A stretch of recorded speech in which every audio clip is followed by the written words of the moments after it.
L'opérateur socio-culturel, il s'agit de M. Dieu merci Diabangama. Je crois que je n'ai pas massacré votre nom. Non, c'est bon.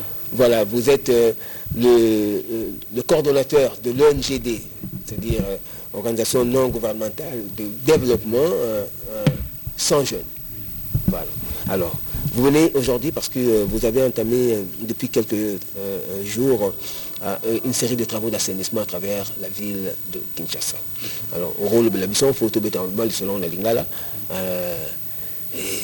au côté histoire à Kinbopeto. Merci pour la parole. Bonjour papa, Dédonné et maman. Merci. Bonjour papa, Dieu merci. Je vous souhaite déjà joyeuse fête aussi pour merci beaucoup. La télévision nationale et à toute l'équipe de la RTNC. C'est gentil. Donc, tout bandit, mais tout banda déjà assainissement, Nakatia, ONG Nabiso, 100 jeunes pour le développement du Congo. Donc, Tozali a un objectif, il y a encadrement et autonomisation des jeunes, et éducation environnementale et assainissement de la ville. Donc, nous travaillons depuis belle lurette, dans la ville à Kinshasa, puis Tokokan, dans la province, Nabiso, il y a RDC. Donc, tout l'ensemble qui projet à caniveau, ils ont foulouté au Pétopo na Congo. Donc, tout le monde qui a sensibilisé la population sur le respect de caniveau, parce que tu as remarqué, il y a un comportement dangereux à la population qui respecte caniveau, ils ont même la biso, la situation dangereuse, où tout le monde a une inondation, il y a un 100 jeunes qui cheval de bataille à Téléma pour travailler sur le terrain dans le domaine de l'éducation environnementale, assainissement, curage à caniveau, et où tout le lancé sur une safety. Safety, c'est en anglais, safety. C'est en anglais, la sécurité environnementale et routière. Bon, on a ceux qui ont les bordure, macadam, banzela, bordure, depuis basalango, bordure, monsieur Sunan, ils ont la sécurité. Chauffeur, même piéton. Notre monde a chaud, oui. Il y a pembe, oui. C'est couleur rouge. Qu'est-ce qu'il y a une safety, la population est bas. Tina nini ba couleur wana ezakisaka nini ba bordure au monde na butu bon na monde tous on ba image hein tous on ba image ma comme sur le bas malongo tous on to merci merci pour la Congo rond-point victoire poursuite de travaux de Salomon Monene pour la Congo pour la première fois depuis plusieurs années. Aujourd'hui nous sommes en train de poser la première dalle pour la Congo rond-point victoire. Et voilà la dalle qui était là. Aujourd'hui, nous allons changer grâce à Pona Congo, Salongo. Son Jean Bopeto, au service du peuple congolais, triomphal, direction Sosa, embellissement, aménagement de l'espace vert, sans jeunes, curage, installation de poubelles, Ponamboka, tout travailler au service du peuple congolais.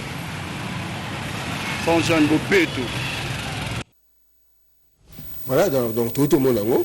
Donc vous savez, il y a travaux, il y a curage, il y a caniveau, tout ça, vous changez la dalle, le dalle à calab, et puis tout le monde est la safety. Donc, mais quand vous marquez, bordure, trottoir, tout ça, donc c'est une bonne chose. Alors, oui, on continue. Donc, safety, la population, ce moment, il couleur rouge, il y a pembe. Il a danger. Donc, les catégories aussi, vous pouvez illustrer ma oui. Couleur il y a rouge, il y a pembe, il y a danger. Nouveauté, tout le monde, awa, ezali, couleur il y a jaune et noir. Il y a kamingité, jaune et noir, il y a ralentissé. Net na entrée à RTNC. Libosoana, sans jeune, Akoya, na chaftipe, à côté, signalisation, sécurité, nyonso, au Italie, environnement, nabiso. On a besoin d'une image, date depuis plus de 30 ans déjà, dal wana ezakana victoire. Naré à 24, bazaba taxi à 24. Donc dal wana, grâce à Pona Congo, sans gêne, baoutaki ko changer dal wana avec de moyens de bord. Tout travailler difficilement, mais tout travailler pour notre associé à Mboka Nabiso et développer. Le lobby sans jeunes, toujours s'inspirer dans la vision et à Lumumba lobby. Nous devons écrire une histoire de gloire et de dignité pour le Congo. Monsieur Dieu merci. Mais ça fait vous ciblé par rapport à vous avez déjà victoire, c'est-à-dire vous ciblez qui victoire. Est-ce mutuna oyo naza nango ntango okotambola lelo ya 24 novembre soki okomi na niveau ya bandal chibango eza parmi banzelo ezalaka beaucoup fréquenté hein? Côté wana côté église protestante soki nous on est congolais soki mbula ebeti accessibilité kuto ya la parce que bakanivo nyonso eza bouché mai etondaka na chaussée alors bino sont jeunes possible qui côté on a te pona koluka moi c'est vrai beaucoup travailler na moyen de bord possible qui ata côté on te pona koluka ta ko bimisa bo soto na kati ya kanivo na pour que mai e bana koleka po chaussée ebika.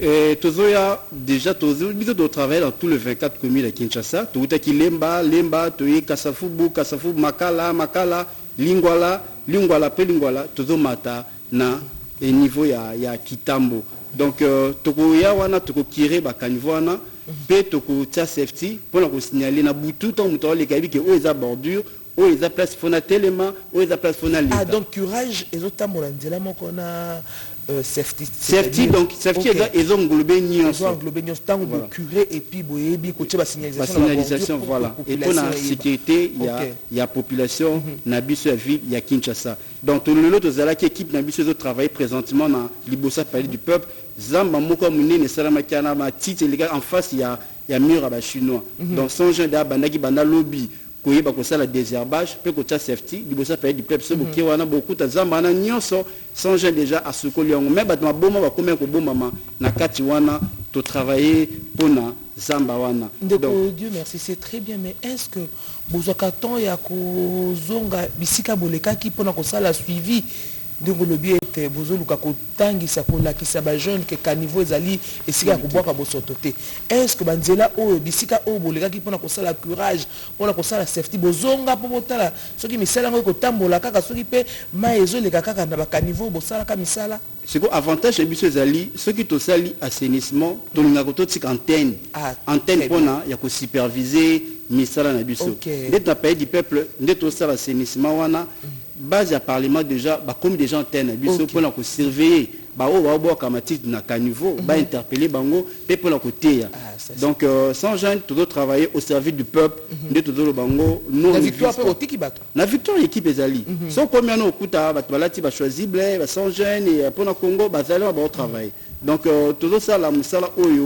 parce que tout ça na souci na ya mboka to lingete mais ba konzi safety oyo bakonzi bakenda kalibana mboka bamona rango ba signalisation na tokoya awa na RTNC gweza chaîne modèle to l'accès modèle na biso ya safety tokosala kati na chaîne oyo pas ezala ki lisusi na mokona lobby ndenge ba image pezali tozala ki na commune mais là on a lui quand même avant to kabalana na poser quand même question parce que nous sommes ça Dieu merci Diabangama na ONGD na yo 100 jeunes pour le développement, mais les travaux de ça, l'assainissement, tu as vu que le gouverneur de la ville a lancé une opération Kimbopeto.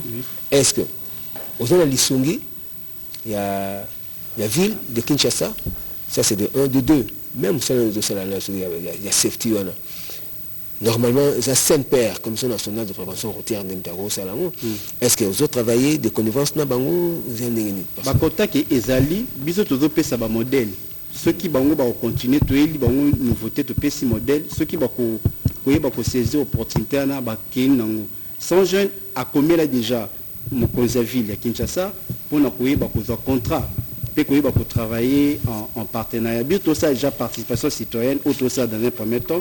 Mais ceux qui la ville, le gouverneur Azotalanga, le ministre provincial de l'environnement Maman Laetitia Bazotalangai, bakoye bako porter biso coup de pouce et vous avez un avantage pour na mboka parce que le autre baté que l'état de sel biso nini biso mona nous tout ça la nini pour na l'état na biso donc nous on commence avec le premier pas tout ça li parce que sans jeune c'est une ONG voilà légal au ville pa yebi mais ça là tout ça là depuis longtemps ba yebi ba monaka mais on travaille avec des moyens de bord grâce non on travaille avec des moyens de bord grâce à ma cotisation à membres fondateurs à membres d'honneur vous avez un partenaire partenaire autobi que la cotisation pendant les membres là parce que il faut faire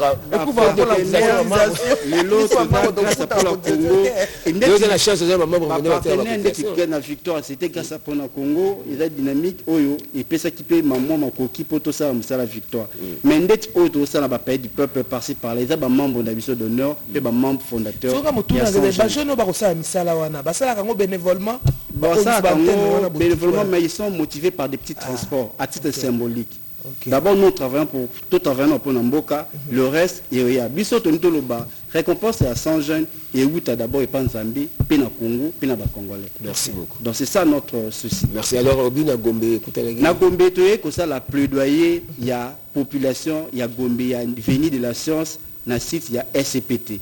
Franchement, hier, j'étais là-bas, sur la pluie même, pas ces alliés, depuis le 6 novembre.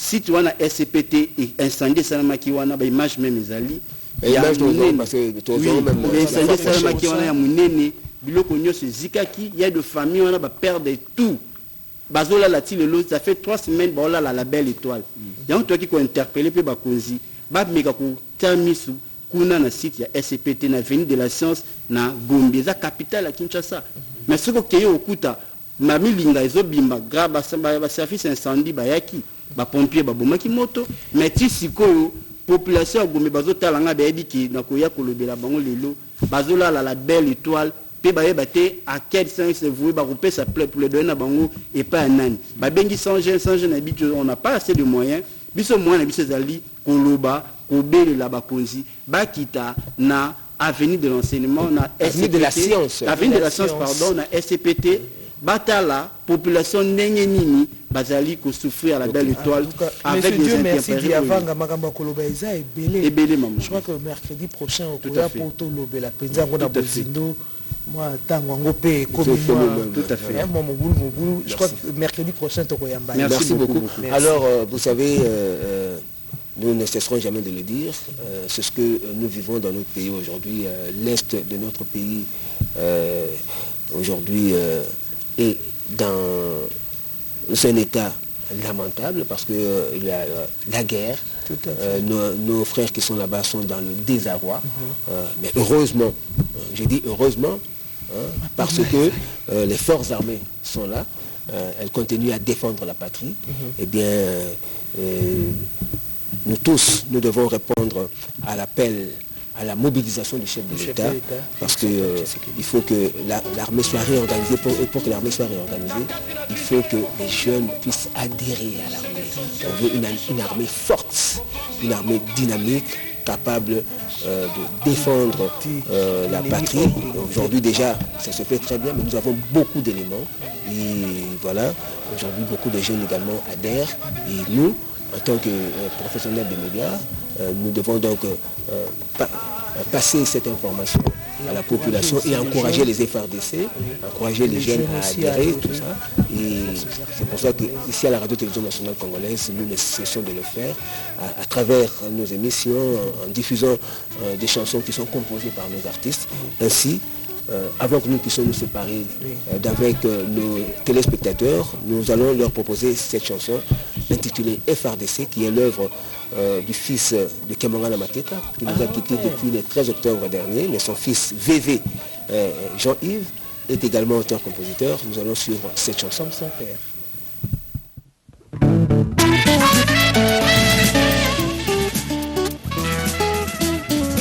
La carte de la vision et mon compte d'Amboka, c'est le social du soldat. Mon compte d'Amboka alingi. Soda alala malam, soda azwa, salem naye malam. Est-ce que tu as gagné? Est-ce que Babé Zali? Ayo, monguna ya MBC fungola bato yo kanga lelo. Nyonso ezalaka te traité lo baba mpaka. Etumba etikalise, etumba fandese azalaka nde molongi. Fandese oyo bosomona lelo ekipe ya bete